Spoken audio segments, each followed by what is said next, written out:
What's up, interweb? RhyQuinn here, and welcome to the Week 1 GBA D-League Season 2 weekly recap. I am RhyQuinn, and I am joined in GBA D-League Season 2 by the one and only Shroomraver. Yes, hello everyone, Shroomraver here, really excited to be a part of the analyst team for the GBA D-League Season 2. Some really fascinating games to kick off the season, and without any further ado, we're going to get straight into the first of those games, which is the San Francisco Arcaniners, coached by Septile MC, going up against the Houston Gastros, coached by M&J TV.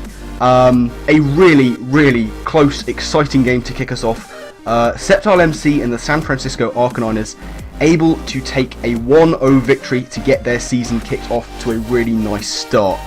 Septile MC brought a very nice team with one really kind of crucial weakness in ice, but he was able to really play around that with some very useful sets, including the ever-present Scarf Zapdos, which played a really crucial role in the game.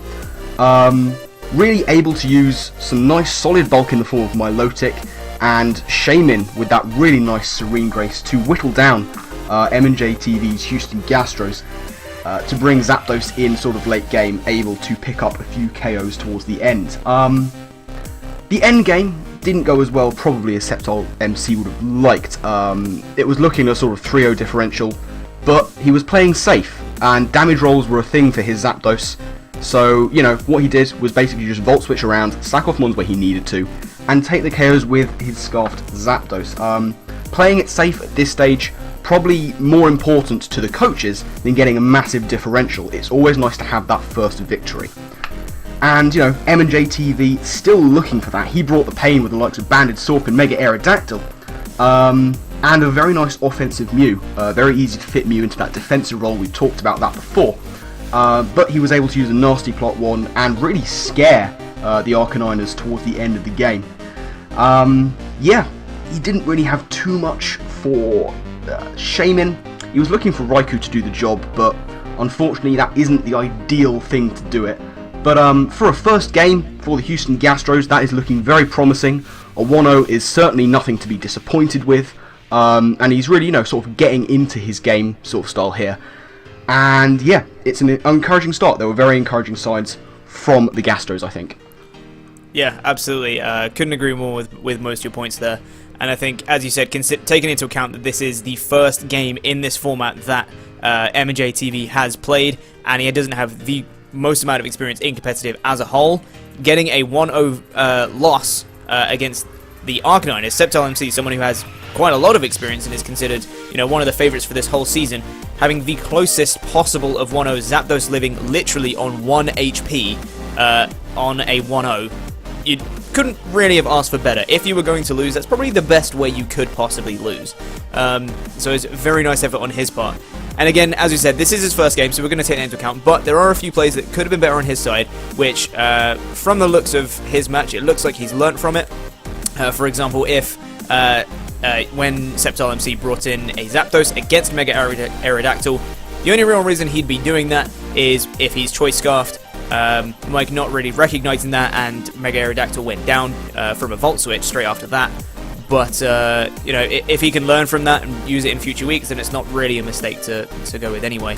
But, as you already said, Scarf Zapdos a great asset for Septile MC, and not having a ground type on the Gastro side just allowed it to Volt Switch all over the place and just be a huge nuisance for the Gastros. But a very solid game from both sides. As you said, George, Septile MC playing safely, but doing what he needed to do to win. Shaman was a big problem for the Gastros, as was that Scarf Zapdos, but able to pick up a solid 1-0 victory to kick off the season. So we're going to move over to the next game, that being the Bulant Bills, coached by Makati, taking on the Accrington Starler, coached by 8-Bit Insomniac, or Ellie. And the Bulant Bills able to pick up their first win of the season with a 2-0 victory over the Starler. And this was a very good game. Very solid plays on both sides. However, Ellie losing her Mega Sableye turn 2 was a huge problem for her, as her check to Mega Manectric had then disappeared, and Mega Manectric could just freely Volt Switch all over the place and was just a huge problem for the starler to deal with. And I think if we're looking at it objectively, I feel like Will McCarty had slightly better preparation. They both predicted each other's teams very well, but I think overall Will had slightly better preparation. Just from a team building standpoint, one thing that I was quite surprised to see was that on Ellie's side, she didn't bring any Scarfers, and when the Bulant builds have threats like Mega Manectric and Crobat, you would think that Ellie would bring at least one Scarfer to try and deal with those extremely quick threats. One thing that Shroom and I were discussing just before we started recording that could have maybe helped would have been something like a Scarfed Roserade, being able to outspeed the Crobat and maybe kill it with 2 extra sensories. Maybe. Obviously that's very situational, but who knows when it may have happened. But there were some very nice plays throughout the match, especially on Ellie's side. Some really, really ballsy plays, which was very nice to see. Will was in with Umbreon, and she goes for a choice-locked extra sensory, predicting the switch into Crobat, which actually happened. So, very ballsy play from Ellie, but it paid off. Kind of, although the Wish just came in and Crobat lived it, and it got all its HP back, but that's not really the point. And there was another one as well, where she goes for a knockoff, predicting a Dusclops switch in, which just got rid of its Eviolite, took it down under half, and it forced it out again. Which was very nice on Ellie's behalf, gave her a little bit of momentum, the little that she had in the match. But as I said, losing Mega Sableye so early really did cost her, which she did recognize. So hopefully she'll learn from it in future weeks. And yeah, I think it was, as I said, a very solid match and a 2-0 victory for the Bulant Bills. Yeah, absolutely. I would agree with pretty much everything said there. This for me was a case of nice typing cores on Ellie's side versus the ridiculous defensive bulk of McCarty's Bulant builds. The combination of Umbreon and Dusclops is disgusting. Defensively, they are incredibly strong. They've got monumental bulk on both sides. And whilst between them they only resist 5 separate typings, they match up those typings incredibly well. You know, other than the fairy weakness to Umbreon, they mitigate each other's weaknesses perfectly. And Ellie this time didn't bring any fairy offense. So those two were able to do a lot of work, especially the Umbreon, which McCarty had built specifically to take 2 Draco Meteors from Latias, and even factored in one of them being a crit, which was incredibly nice team building. I also really like Screech on X-Cloud. Very situational, but very interesting. Lowering the defense for something else to come in is not a bad suggestion at all. Not a move you see very often is Screech, but you know, McCarty had the coverage he needed, able to whittle his opponent's team down using his ridiculous amount of bulk. And, you know, whilst Ellie, as we've mentioned, making some really nice plays, just unable to sort of break down those walls in time before McCarty was able to finish up with the likes of Crobat.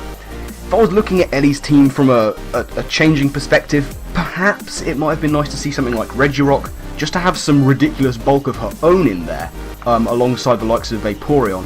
But, you know, for what she had predicted, she actually brought a very nice team. Just didn't quite have the monumental bulk needed that McCarty had on his side. Able to give him the 2-0 victory, but Ellie, like everyone else in this league very much, very good player. This will not set her back too much. I really think that she will be able to bounce back at some point. Hopefully for her, the sooner the better. And so with that, it would seem we are going to move on to the third game, which is going to be Super Gassy and the New York Shelmets taking on the Washington Blazerkins and Mighty Mamoswine, Nick. And Super Gassy able to take the 2-0 victory there. This was a game for me of preparing for some very, very prevalent threats. Mamoswine in this kind of format is huge. It takes care of some of the very prevalent cores that we see, Firewater Gross, Dragon Fairy Steel. Mamoswine is very, very good, adept at taking those down. So on Super Gassy's side, we've got the likes of Defensive Manaphy, which is one of the few answers to Mamoswine. Freeze Dry is really one of the things it fears, but Manaphy should be able to take it on. So this was a game of really trying to counter each other very, very effectively. We saw Mighty Mamoswine, Nick, bringing the likes of a Skarmory, who was kind of taunt bait, but hazard stacking is never a bad thing. Always nice to get residual against any team, especially one with no hazard removal other than Latios. And given that the Shelmets were running offensive Latios, there was no defog going on there. So hazard stack, very nice for Nick. I was surprised to see no Mega Venusaur, despite the fact that it would war many forms of Manaphy, especially this one, that was only packing Toxic and Surf, I believe, for offense. He played some very nice plays, especially around Doublade with the Skarmory. When Mamo went, that was a bit of a problem, as indeed, you know, surprised by the Scarfed Houndoom on Super Gassy's side, which he was able to take advantage of. We should mention that there was some unluckiness for Mighty Mamoswine and the Washington Blazerkins. The big crit on Entei with Tornadus was very unfortunate. Whether it would have made too much of a difference in the long run, with Rain still being up for a couple of turns, that remains to be seen. We can only really speculate on damage rolls with that. But, you know, it was undoubtedly very unfortunate. It did allow the New York Shelmets to go on and take a 2-0 victory. That, coupled with playing Houndoom very, very well indeed. I was worried about the idea of Scarfed Sucker Punch. As it wasn't necessary, and able to grab a Flash Fire boost to mitigate Overheat stat drop, get a couple of big hits in with that, and yeah, lead the way for a nice 2-0 victory for the New York Shelmets. Yep, absolutely. Another really great match from this week, and I felt like Super Gassy really played well, as you said, with the Houndoom, with the Scarfed Houndoom, which I was very happy to see, actually. Houndoom not a mon you normally see do, not that prevalent in draft-based formats before, but being able to be played very well this time, and once it got a Flash Fire boost, it just straight up O-code Mamoswine with an Overheat, thick fat be damned, and Mamoswine just went straight down. And as you said, after that, after losing Mamoswine, I believe that Mighty Mamoswine felt like it was his most expendable mon, but he did lose quite a lot of his offensive prowess after Mamoswine went down. But I felt like, again, this was a very nice match. The crit was very unfortunate, but you know, there could have been there's confusion that can happen off a Hurricane, and as you said, the Rain was still up for a couple of turns, so we can only speculate at this point, but it was unfortunate. It did kind of seal the game at that point. But there was a very nice team prep on both sides, I felt like. Very nice team building from both teams, and in the end, it just came down to it was very well played. Nice switches by Super Gassy, being able to get in the Houndoom when he needed, and Tornadus Therian picking up 3 kills, being able to clean out the game. Was just doing exactly what he needed to, and yeah, he played very well. And with that, he picked up a 2-0 victory. So, we are going to move on to the last game from this week, that being the Miami Dolphinions, coached by HardTac, taking on the Seattle Staraptors, coached by Gearhart. And this match resulted in the biggest victory of the week, that being Gearhart picking up a 5-0 victory over HardTac and the Dolphinions. Now, in this match, I'm pretty sure both of us have probably quite a bit to say, but this started out as a very decent match. They were very evenly paced through the first sort of half of this match, but then HardTac started slipping a little bit, and Gearhart kind of capitalized on a few misplays, and Registeel just absolutely pulled through. So there's a few things I just want to say first. Just from a team building perspective from Hardy's side, he didn't expect Victini to be brought, which I felt like in a draft-based format you should always expect Victini to be brought, it being one of the best, if not literally the best mon in the format, in my opinion at least. Not expecting that really did set him back, and I believe he says, you know, halfway through the match, he's like, this Victini is really a problem for me. And it's like, yeah, it is for most, if not all teams. So just from a team building perspective, you should always really expect Victini. And another thing is that he didn't really seem to know his own team too much. He wasn't aware of how much speed Nidoking had, and he didn't have enough speed in it to outspeed a Tentacruel, which then outsped Nidoking and hit him up with a Scald. So and that tentacruel was completely uninvested as well. That wasn't speed crept for Nidoking or anything like that. That was completely uninvested tentacruel, but Nidoking just didn't have enough speed to outspeed a tentacruel, which is definitely something you should bear in mind when you're team building. And another slight oversight from Hardy, but not the biggest one, as a lot of people get confused about this, is not knowing how Pickpocket works on Weavile, as Pickpocket only gets activated when you take a hit. It's not when you give a hit. So running Fake Out Normal Gem on it was a nice idea, but it wouldn't have worked with Pickpocket, as it's only when you receive a hit, which is why it's not the greatest of abilities on Weavile, considering it doesn't really take hits. So it was a nice idea in theory, but it didn't really pan out that way. And it got to a point in the match, Registeel was just able to tank so many hits throughout the game. There was a Carmine baton passing Sylveon into a mixed offensive Dragonite. He had extreme speed to try and bluff the fact he was physical, but actually had Draco Meteor and Thunderbolt as well. And he was able to get it in with, I believe it was either a +2 or a +3 special attacking Dragonite. But Registeel doesn't care about any of those stat boosts, because it was still able to tank Thunderbolts all day, and it just became a really annoying mon for Hardy to try and deal with. And at one point in the game, it was very unfortunate that Sylveon did get fully paralyzed 4 times in a row, which was unfortunate. However, I don't think it's as hugely game-altering as some people may make it out to be. It was very unfortunate, and I do think it altered the match. I don't think it affected the result, though. I think it may have changed the score, but I don't think it would have affected the result too much. But obviously that's pure speculation. We can never really say what happened. There may have been crits, there may have been, misses. Anything can happen from that point onwards. So, like I said, I don't think it would have changed the result. I think it may have changed the score. But and another thing that Gerhardt still had basically all his mons left to try and take on Sylveon, and 2 V-Creates from Scarf Victini would have taken out the Sylveon, and Sylveon, even at +2, +3, I don't think would have been able to 2-hit KO Victini with a Hyper Voice being resisted. Maybe it could have, but again, this was a defensive Sylveon, not an offensive one, so we'd have to see. We'd have to run damage calcs and all that stuff, but on Gerhardt's side, I've talked a lot about Hardy, but on Gerhardt's side, he played a very, very solid game, nice team prep, and he didn't play overly flashy, didn't make too many bold predictions or anything like that. He just played exactly how he needed to. His walls being Clefable and Registeel tanking the hits like they needed to, and Clefable actually picking up 3 kills in this game, which is somewhat surprising. But his offensive mons that actually got kills in this match, that being Clefable, Victini, and Registeel. So Clefable and Registeel with 2 balls actually picking up 4 out of the 6 kills is pretty interesting. And Megalopony not getting 1. But as we said, Gerhardt played very well in my book. Played just very safe, exactly how he needed to. Made some nice prep with an Air Balloon Tentacruel. Didn't quite pan out that way, but it was a very nice idea.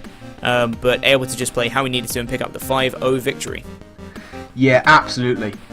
Speaking of Megalopony not getting any KOs, surprising, but still well played without getting any of those KOs. I thought Gerhardt used his Megalopony very well against Hardy's Rotom, playing around the dual screens, sort of hitting up with powerful returns when needed to, at the point that Light Screen was up and Rotom was going for Pain Splits. And just as Rotom decided to go for the Reflect, that's when suddenly, bam, Gerhardt switches it up, goes for the Drain Punch, gets back the health and puts the Rotom in a range where it could well have been KO'd, at which point I think it was forced out. Looking at some of the sets that Hardy was bringing, there were some that I wasn't sure about. Rotom, I'm a fan of dual screens, but I think Willow would have probably served him better than Reflect in this instance. Other than that, fairly nice set. I liked Special Dragonite, it's not something you see every day. People are very partial to sort of weakness policy Dragon Dance. Extreme Speed serves itself very well on a physical set.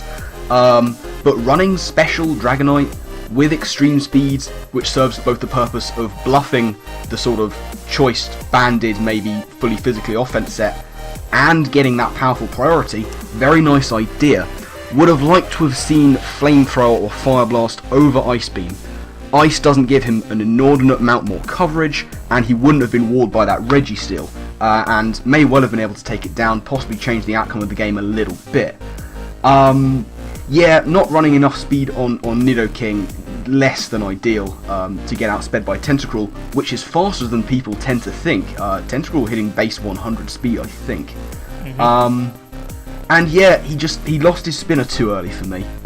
When you've got a Dragonite in the back, which you're looking to get a late game sweep with, you need to keep that multi-scale intact. And losing his Hitmontop as early as he did really put the pressure on him. It meant those rocks there to stay. D-Knight unable to have that safety net of multi-scale. Yeah, we've mentioned the very unfortunate Parahacks on Sylveon. That's never nice. Obviously, Gearhart is not in control of that, we all know that. It's still unfortunate when you get paralysed 4 times in a row. It's very easy to sort of sit there sort of tearing your hair out and getting really, really enraged with it. But, the whole idea was to pass those Carmines into Dragonite, which he did manage to do. Just unfortunate not to be able to go on from there and get the sweep he was after. Nidoking not going for Poison Jab onto Clefable, he hardly realised instantly after he'd done that. That was just a mistake. Couple of little mistakes that he's easily going to be able to pick up on. And yeah, showing real excellent promise with some very nice moves. Rock Slide onto the switch from Registeel into Tentacruel. Very nice move indeed. And that was really able to cut short Tentacruel's time on the field. But Gearhart played a very nice game. His walls doing outstanding work.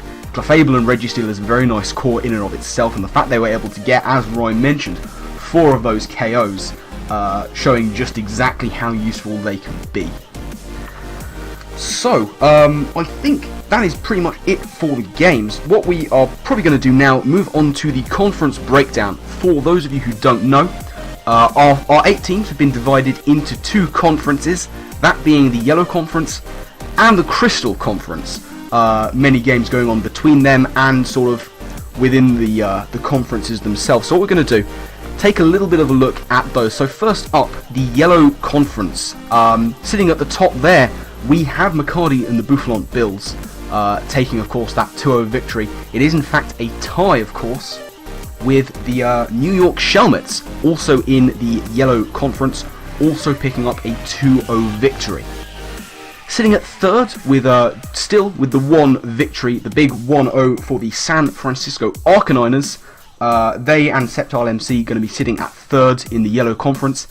And at the bottom for now, we have the Miami Dolphinions and Hardy, with the only one currently with the loss in the conference. But it's early days; anything can happen, of course.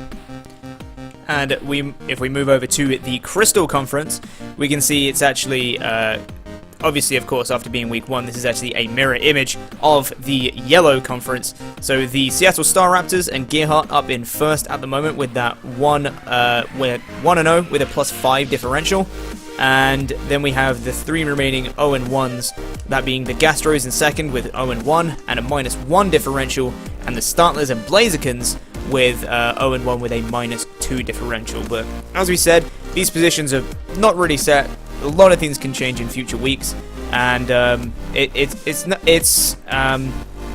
nice to see in the first week we have quite a range of results ranging from the 1-0 to the 5-0.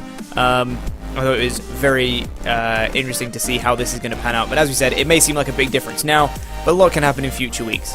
Speaking of future weeks, we are going to move on and look at next week's matches, the Week 2 matches in GBA D-League Season 2. So, the first game you can expect to see in GBA D-League Season 2, Week 2, is the San Francisco Arcaniners and Sceptile MC taking on the Bulant Bills and Makadi. Now, who do you think is going to win this game, Shroom?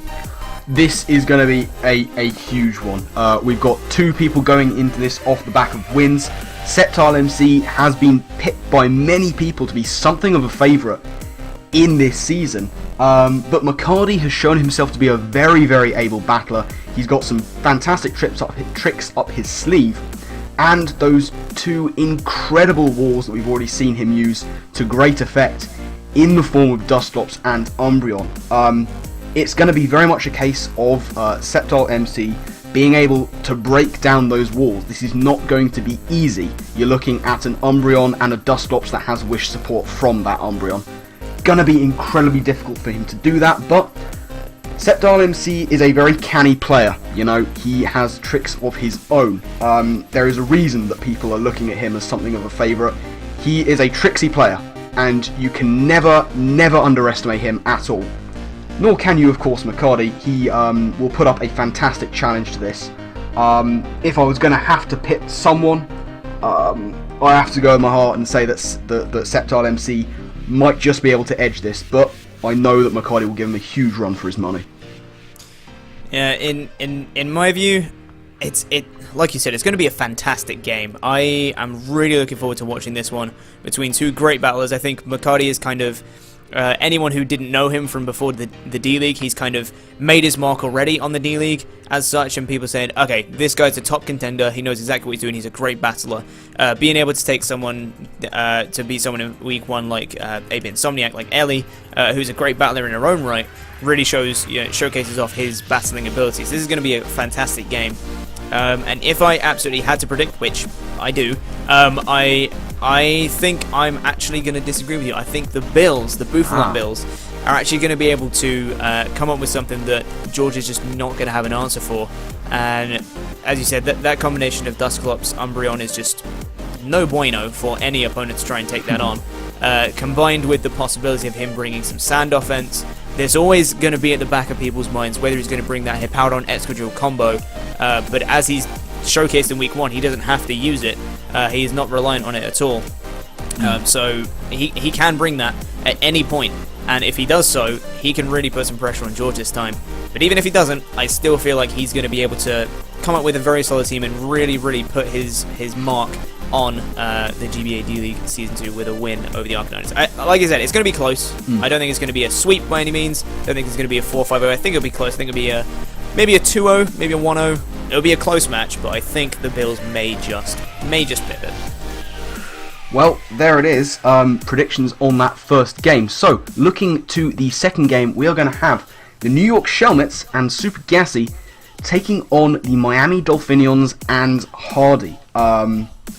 Super Gassy has had a fantastic start, as we know, that big 2-0 win, so he's going to be on a high. But Hardy has sort of had something of a baptism of fire here. Taking the big loss of the week, he's going to be able to learn a lot from that. And hopefully sort of patch up a few of those issues that he faced off against Gearheart. So, what do we think, Rye? What do we think of that game? Who's taking this one? I feel like I'm going to have to go with the New York Shelmets and Super Gassy here. I feel like he has the offensive prowess that he needs to be able to deal with the Dolphinion's threats.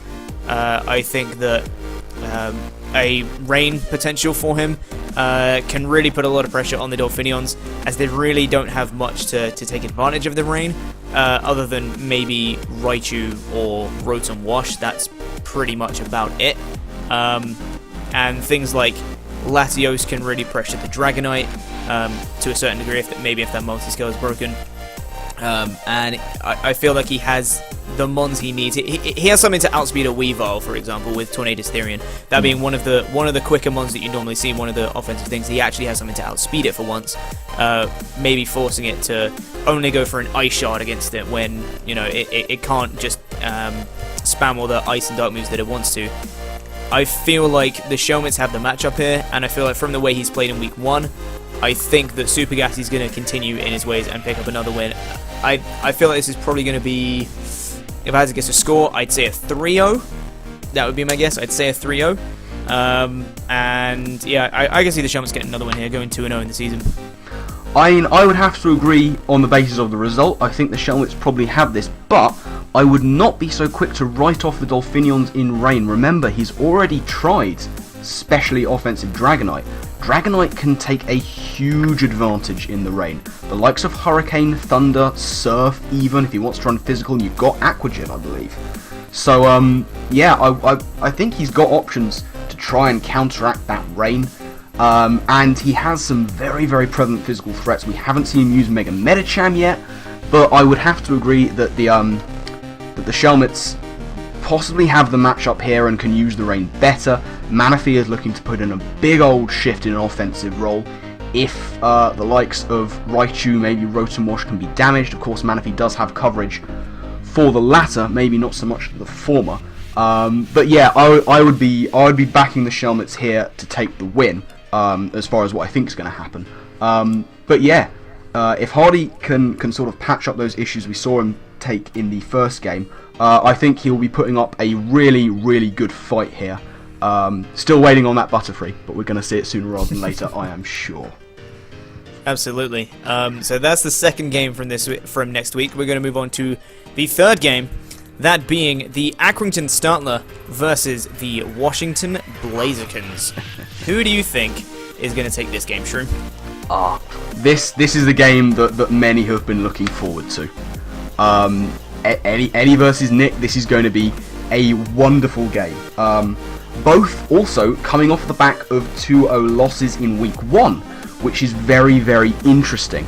The Stantlers, of course, have this nice versatility, whilst the Blazerkins looking at some nasty bulk. The likes of Mega Venusaur and Skarmory together very difficult to take down. Of course, Mamoswine is not something that can be ignored. Mamoswine can run train on a lot of teams, Stantlers included in that, you know. There's a lot of work that potentially Mamoswine can put in.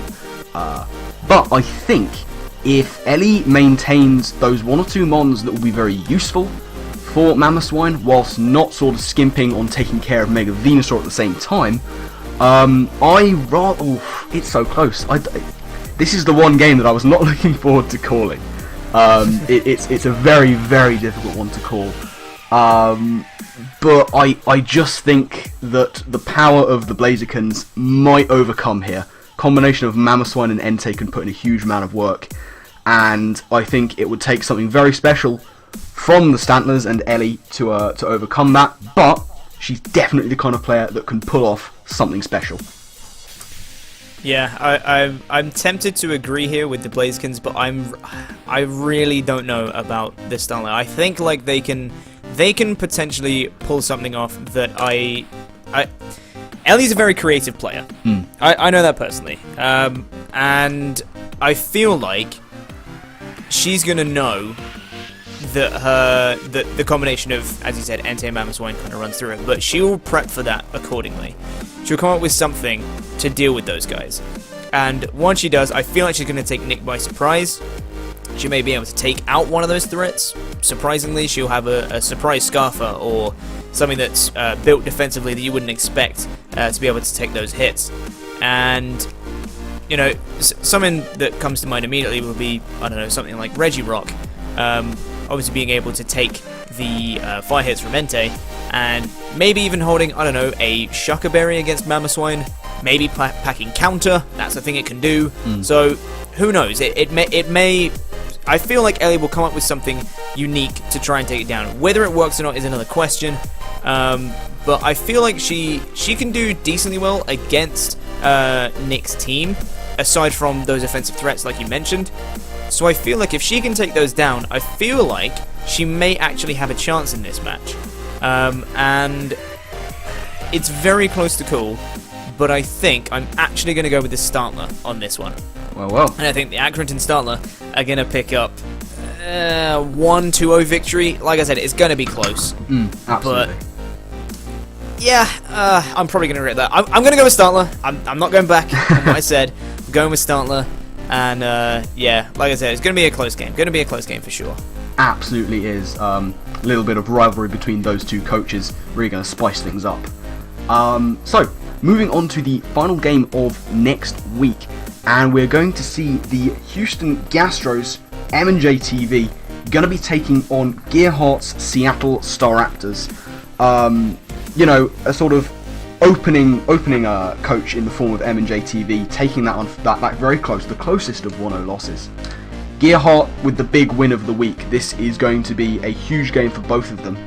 Gearhart's going to want to maintain that form, show that he's not just a one-trick pony, show that he can do that against anybody. M&J TV going to want to prove himself to get himself off the mark, get a win, show that he is really in this seriously for the long haul, and can get into like playoff positions. Going to be a very interesting one. Who do we have for this one, Rye? Who do we think is going to take this? Again, none of these matches are easy to call. No. There's no match you can instantly look and say, yeah, that team's definitely going to win. And this is obviously no exception. This is very tough to call. I feel like the Gastro's slight ground weakness that they have, a somewhat prevalent ground weakness, is really going to hurt him here with the likes of Crocodile for the Staraptors. Crocodile really being able to take advantage of that with really powerful stab ground attacks. Not to mention that his things that are immune to ground, that being Togekiss and Mega Aerodactyl, are weak to rock, which Crocodile also gets. So I feel like Crocodile in particular can put in a lot of work for the Staraptors here. But obviously it's not going to be as simple as bring Crocodile and win. There's obviously huge threats. He also has Victini on his side to try and back it up with that huge amount of power. Of course, but on the opposite side, the Gastro's packed Darmanitan as well. So it's going to be tough to call. I feel like this battle is going to be more a case of offense versus offense. I feel like both teams have the offensive power to take on the other one's walls. Kind of. So I think it's just going to be a case of who can sack off the least mons first. Whoever starts sacking off more mons is going to end up losing. I think that's the way this game is more going to play out. But I think it's going to be the Staraptors are going to come out with a win over the Gastros. I don't think it's going to be as a convincing victory as it was for the Staraptors in Week 1. I feel like it's going to be a 2 or 3-0 victory for the Staraptors. Very interesting. Looking at the matchups we've got, the Staraptors walling core that was so good in the previous game, the likes of Clefable and Registeel, against the Gastros, not looking so good. Nidoqueen can really put the hurt on them. A sufficiently invested Mega Aerodactyl will be putting in some decent damage, and the likes of Mew, Cobalion, they can hit them super effectively as well, so it's not going to be a case of being able to rely on those. On the other hand, the Staraptors do have a dual Intimidate core, like Salamence and Crocodile, and with the physical prowess that the Gastros have, that could come in pretty clutch in a pinch. So, it's sort of I've got to weigh up whether I think the Gastros will be able to take care of the walls and stand up to the power. It's a difficult one to call, but I'm going to have to agree and say the Staraptors, I think, are going to be able to take this one. I think that Gearheart is going to be able to find uses for those ones that were previously walls, might be able to do something else here that the Gastros aren't expecting, but the Gastros cannot be slept on. They have the ability to take down those walls, and without them, I wonder if the Staraptors are going to be found wanting. Personally, I'm not sure. I think he's going to be able to pull this one out personally. Yeah, so that is all the games you can expect from next week, and we're going to be doing this out of order because we're super organised. Yes. But we are actually going to take a look at the league leaders after Week 1. There's some actually really interesting mons on this list at the moment, so let's take a quick look at that. And you can see up in first place, we have Clefable, of all mons. The top 3 are actually tied in terms of kills and deaths, but because of the alphabet, Clefable's up in first with 3 kills and 0 deaths with a +3 differential. So, Clefable, being one of the big walls from the game, like we've mentioned, for the Staraptors, actually still picking up 3 kills as well, really showing its value. If we move down to second, we can see we have Tornadus Therian, again, the mon that kind of was the cleanup mon for the New York Shelmets, really showing its worth as well. And in third, we have Zapdos, also with 3 kills, 0 deaths, +3 differential. And Scarf Zapdos for the Arcaniners for this week was a huge asset, as we said, really being able to clean up at the end, kind of. And if we move on to fourth, fifth, we have Crobat and Mew, both with 3 kills and 1 death, with a +2 differential. Both mons really coming in clutch, Mew being able to pick off a couple of kills towards the end of the game, and Crobat being able to do a really good amount of work for the Bulant builds. If you want to take the other 5, Shroom. Yeah, absolutely. Sitting at 6th, we have Sizzle, 3 KOs and 1 death there. Sort of leading the fight back for the Stantlers, a very powerful mon, of course, Sizzle, not to be taken lightly. Really putting in a nice showing despite the loss there. Coming in at 7th for the Seattle Staraptors, we have Victini, sitting at 2-0, which is, you know, sort of showing that it's not only the walls that need to do work on the Staraptors side. Joint, of course, with Mega Mainetric, who is sitting at 8th, but that is basically just an alphabetical decision that we've got there. Oh, hang on, wait. That's regular Mainetric. I'm terribly sorry. I'm getting sort of caught up here. Regular Mainetric sitting there at 8th, sort of, as we say, joint with the 2-0. No, 2-1. I'm getting so confused, Rye. I'm getting so confused. No. I don't know what's going on. It's very confusing when both Mainetric and Mega Mainetric are up there. Hold up. Various sorts of... Sorry, I am just all over the place. I've been typing to Shroom the whole time, but I'm typing in wrong things. Yes, you are. It is. Regular Mainetric is in 8th. I'm so sorry. Rye was desperately typing Mega Mainetric to mention, even though it was supposed to be regular Mainetric, and it was a different score, and we were all very confused about that. This is organisation in the GBA. Oh, absolutely. This is what we do. I'm just sort of getting used to it now, but it's good stuff. Anyway, as we were mentioning, at 8th we have Mainetric with 2 KOs and in fact 1 death to its name, and we do have a joint here. We have joint 8th with Shaman. Shaman is the one who is tied with Mainetric, 2 kills, 1 death for the San Francisco Arcaniners.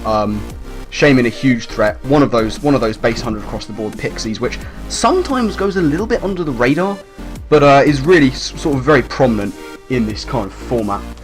And at 10th, the final one on our top 10, simply alphabetically, we are going to go with Azelf, however you want to say it, just the 1 KO without being knocked out itself. We should mention it is joint with Mega Mainetric. There we go. That's where Mega Mainetric comes into it. Mega Mainetric and Registeel, the mighty offensive behemoth that is Registeel. Those are the other 2 who are sitting at 1 KO without being knocked out themselves. But, you know, we go alphabetically on this. Azelf takes the number 10 spot. Some interesting stats there, you know, some mons that we would generally think of being sort of defensive, taking some of the top spots. One thing I found quite nice, just as a sort of symmetry kind of thing, Clefable 1, Tornadus T2, Zapdos 3, all sitting at 3-0, and, you know, we based that alphabetically, but turns out Clefable is for the 5-0 Staraptors, Tornadus T is for the 2-0 Shelmets, and Zapdos is for the 1-0 Arcaniners, so I quite liked how that worked out in the end. That's always fun to have when you have things that match up. Yeah. It's always nice. And I thought it was also pretty cool to see that the top 6 in the league leaders so far all have 3 kills. Yeah. Which is gonna make it for a very interesting league leaders race come next week. League leaders race is definitely gonna heat up quite a lot. But surprising to see the likes of Clefable up there.